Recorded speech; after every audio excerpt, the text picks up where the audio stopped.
Welcome back, students. Today we will be continuing our chapter breathing and exchange of gases. Yesterday we discussed quite a bit about mechanism of breathing. I could not complete that topic in previous video, so we will be continuing from mechanism of breathing, and then we will talk about respiratory volumes and capacities.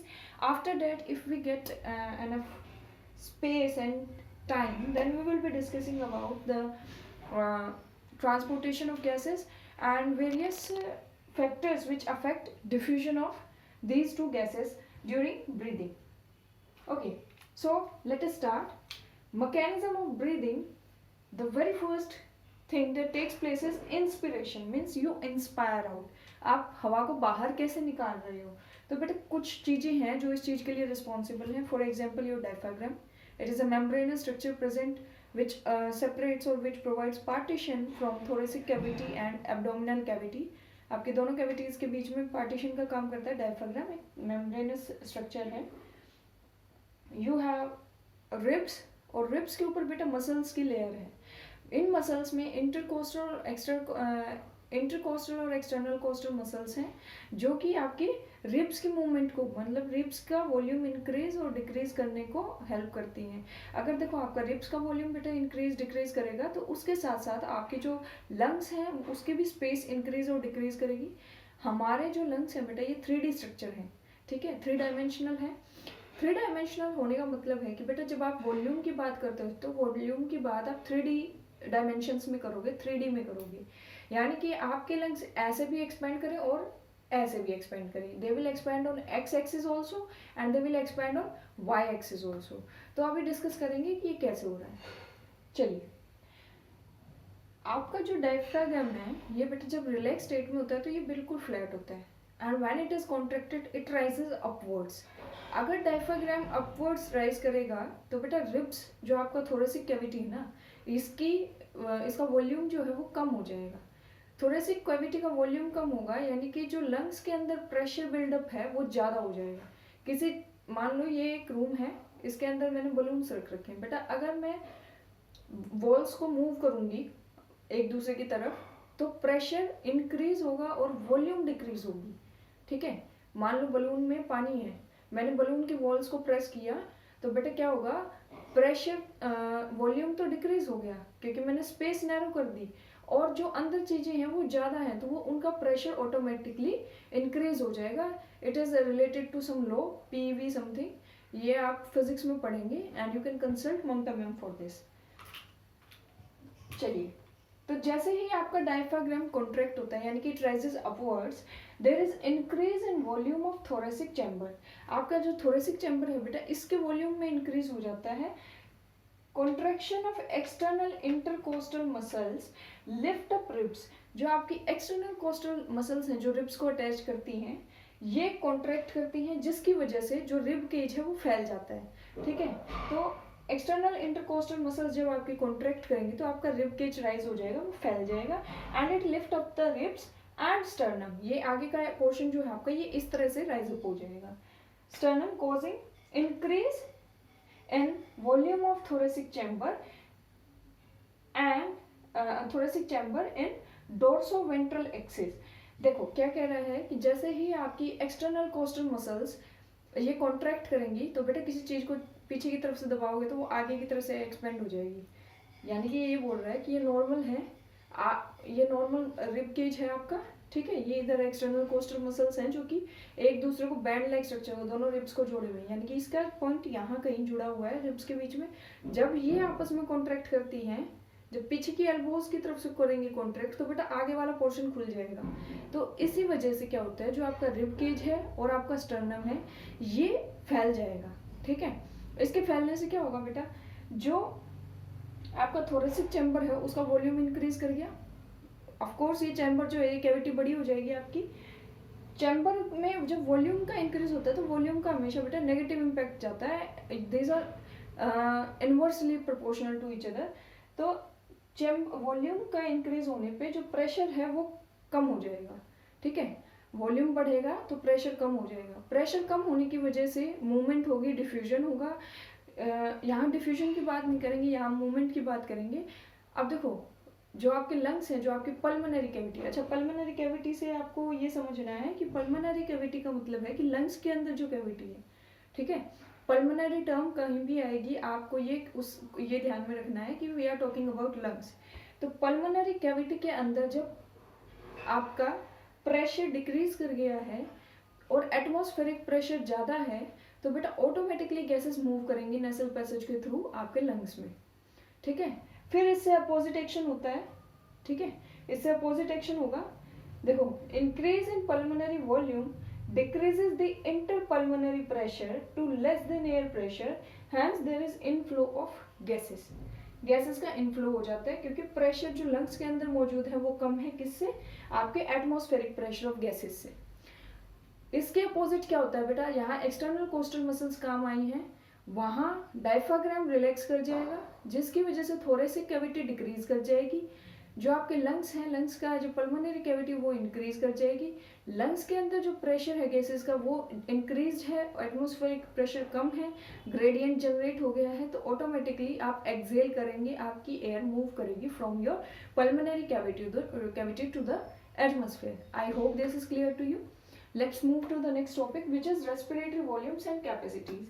पहली बात तो respiratory volumes और capacities में difference क्या है बेटा। इसमें हम बात करेंगे कि एक हेल्दी पर्सन के लिए जो मापदंड है, जो हमने पॉइंट्स सेट कर रखे हैं, स्टैंडर्ड्स रखे हैं, वो क्या है। मतलब कितना आप सांस अंदर ले सकते हो, जोर से सांस लोगे तो कितना सांस अंदर ले सकते हो, एक्सहेल कितना कर सकते हो नॉर्मल, फोर्सफुली कितना एक्सहेल कर सकते हो, ये सब बातें हम इनमें करते हैं। अच्छा, जब रेस्पिरेटरी कैपेसिटीज की बात आती है तो ये क्लिनिकल टर्म है, यानी कि आप ये पता करेंगे जो आपके रेस्पिरेटरी वॉल्यूम्स हैं, इनके जोड़ से, इनके घटा से, इनके कैलकुलेशन से आप ये पता करोगे कि बंदा फिजिकली फिट है या नहीं है, कहाँ उसको दिक्कत आ रही है। तो when a doctor talks, he talks about respiratory capacities these, okay, and when we generally take the measurements then it is respiratory volume। तो बेटा पहली है TV, okay, TV means tidal volume, it is the volume of air that is inspired expired during normal respiration। अच्छा, आपको ये बात पता होगी कि a normal human being breathes 12 to 15 times in a minute। एक नॉर्मल ह्यूमन बीइंग 12 से 15 बार सांस लेता है नॉर्मल रेस्पिरेशन के दौरान। तो टीवी बेटा उसी से रिलेटेड है। देखो, नॉर्मल इंसान है तो टीवी देखेगा ना। Tidal volume is the normal amount of air that is inspired और expired during normal respiration. And एक बारी में बेटा आप कितना इंस्पायर या एक्सपायर कर सकते हो, it is approximately 500 ml multiplied by 15 to 12 times in a minute. तो आपके एक मिनट में कितनी ml गैस आप अंदर ले सकते हो और बाहर छोड़ सकते हो, it is 6000 to 8000 milliliter per minute। I hope this is quite clear। Next is IRV, inspiratory reserve volume and respiratory volume, and it is the additional volume of air that a person can inspire forcibly। आप जोर से सांस लेते हो तो आप कितनी extra amount या कितनी एक्स्ट्रा अमाउंट ऑफ एयर को अंदर ले सकते हो, इंस्पायर कर सकते हो। It comes under IRV and the amount is average 2500 to 3000 milliliters। Same is ERV, आप एडिशनल वॉल्यूम ऑफ एयर जो एक्सपायर कर सकते हो नॉर्मल रेस्पिरेशन के दौरान, तो इट इज 1000 to 1100 ml। अब देखिए, ये जो बेटा ये हम इंस्पायर और एक्सपायर कर रहे हैं ना, जैसे अगर इंस्पिरेशन की बात आ रही है तो वो है नॉर्मल एक्सपायरेशन की बात, यानी कि आपने नॉर्मल जो आपकी सांस की गति है, ब्रीदिंग का रेट है, आप उसमें फोर्सफुल इंस्पायर कर रहे हो, ठीक है। आप एक्सपायर ERV की बात करते हो तो आपने नॉर्मल सांस छोड़ा है, उसके बाद आप फोर्सफुली कितना सांस ले सकते हो, ये वो वॉल्यूम है। किधर गया ये ना, ठीक है। ये मैं इसलिए इस चीज़ पे फोकस कर रही हूँ क्योंकि अब जो अगली चीज़ हम पढ़ेंगे ना, ये जो कैपेसिटीज पढ़ेंगे, इसमें ये काम आएंगी और कुछ पॉइंट्स होंगे जो कि ध्यान रखने वाले होंगे। RV is the residual volume. Residue का मतलब बेटा जो बचा हुआ सामान है, ठीक है। तो air remaining in lungs even after forcible expiration is known as RV, residual volume. Forcefully आपने सांस को छोड़ा है, उसके बाद भी जो अमाउंट ऑफ एयर आपके लंग्स के अंदर बेटा मौजूद है, वो क्या कहलाती है, वो RV कहलाती है। And it is average 1100 ml to 1200 ml। देखो, लंग्स बेटा कभी भी खाली नहीं होते, ठीक है, क्योंकि एयर हमेशा ऑक्यूपाई करती है space. You can't Venkat a place completely, आप आइडियल वैक्यूम कभी क्रिएट नहीं कर सकते, इसीलिए आरवी को हमें कंसीडर करना पड़ता है। आई होप दिस इज क्लियर कि सांस छोड़ने के बाद मैम हम अब भी क्यों हमारे अंदर एयर बची हुई है, क्योंकि बेटा आइडियल वैक्यूम क्रिएट करना पॉसिबल नहीं है, और अगर आप वैक्यूम क्रिएट कर देते हैं तो आपका बॉडी सिस्टम कोलैप्स कर जाएगा, जो ग्रेडियंट जो प्रेशर बने हुए थे वो प्रेशर कोलैप्स कर जाएगा। इसी वजह से हमेशा लंग्स के अंदर और बॉडी के अंदर कुछ ना कुछ अमाउंट में रिजर्व में जो है ऑक्सीजन और कार्बन डाइऑक्साइड मूव करती रहती है, ट्रांसपोर्टेशन होता रहता है। Next we will be talking about the capacities. First is IC. IC is inspiratory capacity. It is the total volume of air person can inspire after normal expiration. आपने normal सांस छोड़ा है, आप टोटल उसके बाद कितनी सांस ले सकते हो, यानी कि नॉर्मल वाली ब्रीदिंग भी, इंस्पायरेशन भी प्लस फोर्सफुल ब्रीदिंग भी, तो दोनों को मिला के ये वॉल्यूम निकलता है। Hence it includes TV plus IRV। TV normal respiration, IRV forceful inspiration. Clear?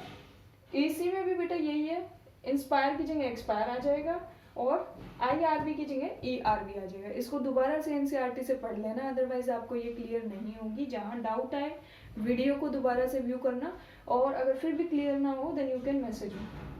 Then we have FRC, functional residual capacity, volume of air remaining in lungs after normal expiration. यानी कि आपने सांस छोड़ दिया है, उसके बाद भी आपके लंग्स के अंदर जो वॉल्यूम ऑफ एयर बची है वो क्या है, वो है FRC, यानी कि फंक्शनल रेजिडुअल कैपेसिटी। कितनी हो सकती है बेटा, जो आपकी रेजिडुअल वॉल्यूम है वो प्लस जो ERV यानी कि एक्सपायर करने के बाद जो आपकी ERV है, यानी कि जो आप नॉर्मली एक्सपायर करते हो वो वाला वॉल्यूम, ये है क्या, FRC functional residual capacity. Next comes VC, vital capacity, यानी मोस्ट इंपॉर्टेंट कैपेसिटी, और जनरली बेटर क्वेश्चंस भी इसी से आते हैं। This is the maximum volume a person can breathe in after a forced expiration. जबरदस्ती का सांस छोड़ने के बाद आप कितनी एयर को इनहेल कर सकते हो, ये किस में आता है, ये आता है VC में, and it is known as vital capacity, and it is one of the most important capacities which are generally asked in your competitive exams. तो इसके लिए क्या फॉर्मूला बनेगा, देखो, ERV यानी कि जो आपने एक्स्ट्रा फोर्स के साथ एक्सपायर किया था उतनी सांस, प्लस जो आपकी नॉर्मल ब्रीदिंग है वो, प्लस जो आप फोर्सफुली इंस्पायर कर सकते हो वो IRV। All this three gives you VC, vital capacity. Next is TLC, that is the total volume of air accommodated in lungs at end of forced inspiration। TLC की full form है बेटा total lung capacity, और ये क्या है, ये total amount of air है जो कि अकोमोडेट की जा सकती है आपके लंग्स में फोर्सफुल इंस्पिरेशन के दौरान, ठीक है। और इसमें क्या है, इसमें सम आएगा इन सभी चीज़ों का, RV residual volume plus ERV expired expiratory reserve respiratory volume, tidal volume, inspiratory reserve volume, ठीक है ये, या फिर VC प्लस RV। VC क्या था बेटा, इन तीनों का सम था, इसमें सिर्फ RV आपने अलग से ऐड किया है, ठीक है। तो ये दोनों मोस्ट इंपॉर्टेंट है, बाकी सब आप देख लेना, ठीक है, हल्के में नहीं ले सकते हम किसी भी चीज़ को। आगे बात करते हैं प्रेशर्स की। अब देखिए हम बात करेंगे डिफ्यूजन की, ठीक है। डिफ्यूजन और ऑस्मोसिस बेटा दोनों एक्सचेंज ऑफ या ट्रांसपोर्टेशन ऑफ मटेरियल है किसी भी मेम्ब्रेन के across on behalf of concentration in case of liquids and on behalf of pressure in case of gases। तो बेटा जो हमारी बॉडी में ये गैसेस एक्सचेंज चल रहा है ना, इसके लिए सर्टेन मतलब ये जनरली डिफ्यूजन के थ्रू टेक प्लेस करती है, and it is simple diffusion means इसमें कोई एनर्जी लॉस नहीं हो रहा है, यानी कि हम कंज्यूम करके एनर्जी को तब डिफ्यूजन नहीं करवा रहे हैं, इट्स फ्री फ्लो, ठीक है। अच्छा अब सुनिए, एल्वियोलीज जो हैं, जो बैग लाइक स्ट्रक्चर हैं लंग्स के अंदर ब्रोंकियोल्स के एंड पे, बेटा वो क्या है, वो एल्वियोलीज हैं, और वो है मेन साइट ऑफ एक्सचेंज। हमने कल एक्सचेंज पार्ट और कंडक्टिंग पार्ट पढ़ा था लंग्स के अंदर, रेस्पिरेटरी सिस्टम के अंदर। एल्वियोलीज में जो एल्वियोलीज के थ्रू एक्सचेंज होता है गैसेस का, वो कुछ मेम्ब्रेन्स के अक्रॉस होता है। तो जो दो मेजर फैक्टर्स हैं गैसेस एक्सचेंज को अफेक्ट करने वाले, वो है पहली चीज़ सोल्युबिलिटी ऑफ गैस, यानी कि गैस कितने सोल्यूबल है किसी भी मीडिया में। Second thing the thickness of membrane across which it has to be transported और डिफ्यूज। जिन मेम्ब्रेन्स के अक्रॉस उसको मूव करना है, गैसेस मॉलिक्यूल को मूव करना है, उसकी क्या थिकनेस है, ये चीज़। दोनों ही चीज़ें इंसान की बॉडी के अंदर फेवरेबल हैं डिफ्यूजन के लिए। कैसे, पहले बात करेंगे हम प्रेशर की, और फिर सेकंड चीज़ जो हम बात करेंगे वो करेंगे किसकी, थिकनेस ऑफ मेम्ब्रेन्स की। तो देखिए बेटा, ये टेबल जो है आपके एनसीईआरटी के अंदर गिवन है। It shows you various pressure gradients. ये सब प्रेशर mmHg के तौर पे लिखा हुआ है यहाँ, ठीक है। पहले कॉलम में है respiratory gases O2 and CO2, then atmospheric air, then alveolis में प्रेशर क्या है दोनों गैसेस का, ऑक्सीजनेटेड ब्लड में क्या प्रेशर रहेगा, डीऑक्सीजनेटेड ब्लड में क्या प्रेशर रहेगा, और टिश्यू के अंदर क्या प्रेशर रहेगा। अब देखो बेटा, सबसे पहली बात एटमॉस्फेरिक एयर देखो, कंसीडर करो ऑक्सीजन का लेवल या प्रेशर एटमॉस्फेरिक एयर में है ज़्यादा, एल्वियोलिक एयर में है कम, ठीक है। एल्वियोलिक एयर में है कम, एटमॉस्फेरिक एयर में है ज़्यादा, तो मूवमेंट कहाँ से कहाँ होगी बेटा, मूवमेंट होगी यहाँ से यहाँ, ठीक है। यहाँ O2 CO2 जो है वो है कम और यहाँ है ज़्यादा, तो मूवमेंट होगी ये। ऑक्सीजन अंदर की तरफ गई, यानी कि क्या हो रहा है, इंस्पिरेशन, और ये चीज बाहर की तरफ आई तो क्या हो रहा है बेटा, एक्सपायरेशन, सांस को हम बाहर छोड़ रहे हैं।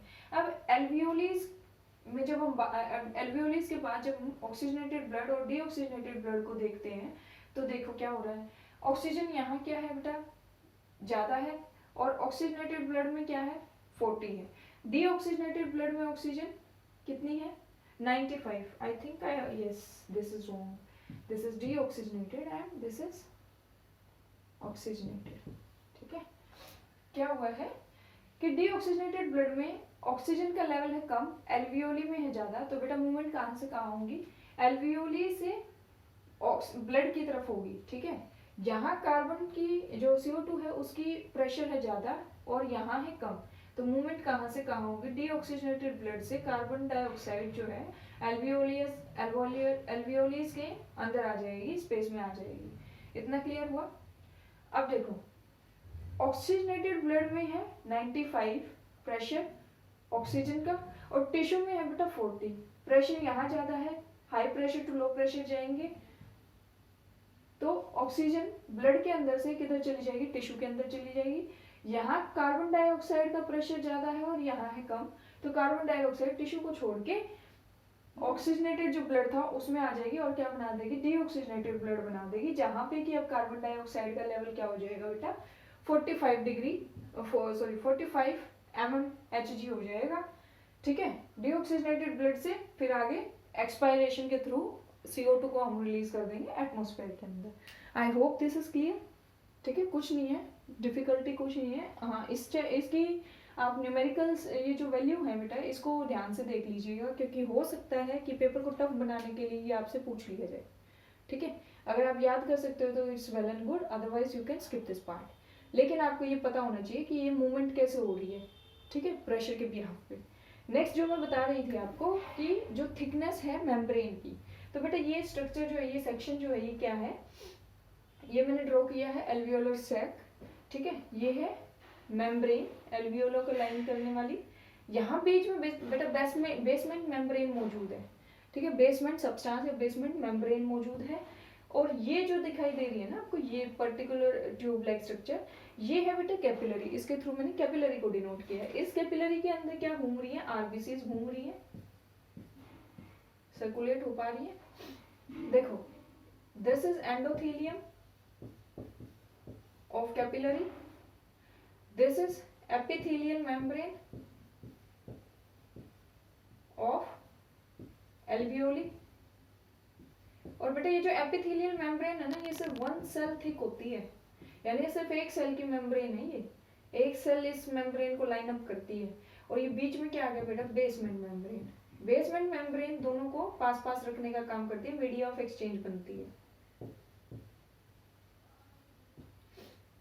ये जो बेटा पूरा ये जो आपका ये फिगर बना है ना, ये यानी कि this plus this plus this, this is just 1 mm thick. इससे भी कम थिकनेस होती है इसकी, ये जो ये सेक्शन बनता है ना एक्सचेंज के लिए गैसेस का, this is less than 1 mm thick. Hence the oxygen, gaseous molecules can diffuse easily. I hope this is clear. तो बेटा देखो प्रेशर भी हमारे फेवर में काम कर रहा है, बॉडी के अंदर जो प्रेशर वाली कंडीशंस हैं, और थिकनेस ऑफ मेम्ब्रेन्स भी डिफ्यूजन के फेवर में काम करती हैं. This is why there is no facilitated और energy consumption required during transportation of gaseous material across the membranes. या फिर रेस्पिरेटरी सिस्टम जो है वो गैसेस एक्सचेंज के लिए एटीपी का इसी वजह से इस्तेमाल नहीं करता, क्योंकि जो भी कंडीशन मौजूद है बॉडी के अंदर ये फेवर करती है किसको, गैसेस एक्सचेंज को, डिफ्यूजन को. नेक्स्ट हम बात करते हैं ट्रांसपोर्टेशन ऑफ गैसेस. आपको पता है कि बॉडी में जो ट्रांसपोर्टेशन सिस्टम है वो जनरली ब्लड और प्लाज्मा उसमें काउंट होता है. ब्लड और लिम्फ उसमें काउंट होता है. Plasma is part of blood. तो ऑक्सीजन और CO2 को कैसे ट्रांसपोर्ट करते हैं? देखो बेटा आपको पता है हीमोग्लोबिन जो है वो एक पिगमेंट है जो कि मौजूद है आरबीसीज के अंदर. आज का क्वेश्चन आपके लिए है कि आरबीसी के अंदर हमें कौन सा एलिमेंट देखने को मिलता है, या हाँ कौन सा एलिमेंट देखने को मिलता है और उसकी ऑक्सीडेशन स्टेट क्या होती है. ठीक है, +2 +3 क्या ऑक्सीडेशन स्टेट रहेगी. तो बेटा जो आरबीसी है ये ऑक्सीजन को बाइंड करता है अपने साथ और कैरी करता है through out the body. 97% of transportation of oxygen is carried by binding by RBC, and the remaining 3% is done in dissolved condition solubilized form by plasma present in the RBC. O2 का molecule bind करता है RBC pigment, RBC के अंदर haemoglobin pigment से, और बाकी की जो 3% गैस घूम रही है बेटा वो प्लाज्मा के अंदर सोल्यूबल फॉर्म में. दूसरा क्वेश्चन आज आपके सामने है कि सोल्यूबिलिटी को आप कैसे डिफाइन करेंगे. कैसे आप ये बोलेंगे कि कोई चीज किसी चीज में सोल्यूबल है या सोल्यूबलाइज हो सकती है. ठीक है, तो सोल्यूबिलिटी की प्रॉपर डेफिनेशन आप लोग मुझे मैसेज करेंगे. फिर बात करते हैं CO2 की. CO2 तीन तरह से बेटा बॉडी के अंदर घूमती है. पहला है आरबीसी से बाइंड करके. 20 से 25% हमारी जो CO2 है वो आरबीसी से बाइंड करके बेटा कार्बोक्सी हीमोग्लोबिन के तौर पे बॉडी के अंदर सर्कुलेट होती है. देन 70% जो है वो कार्बोनेट आयंस के फॉर्म में मूव करती है ब्लड के अंदर, और 7% जो है बेटा वो ब्लड के अंदर जो प्लाज्मा है उसके अंदर घुल के डिजोल्व होके सोल्यूबलाइज होके और तब बॉडी के अंदर मूव करती है. आज यही खत्म करते हैं. आगे जो नेक्स्ट हमारा वीडियो होगा उसके अंदर हम इस चैप्टर को खत्म कर लेंगे. We will finish it off and you will be going through the complete chapter today. कल चैप्टर कंप्लीट हो जाएगा वीडियो के थ्रू. कल आप क्वेश्चंस डिस्कस करेंगे, मतलब आप फाइंड आउट करेंगे, नोट्स बनाएंगे साथ साथ. और बेटा पढ़ते रहो, ढीले मत पढ़ना, otherwise you will miss understanding these concepts. Okay, thank you.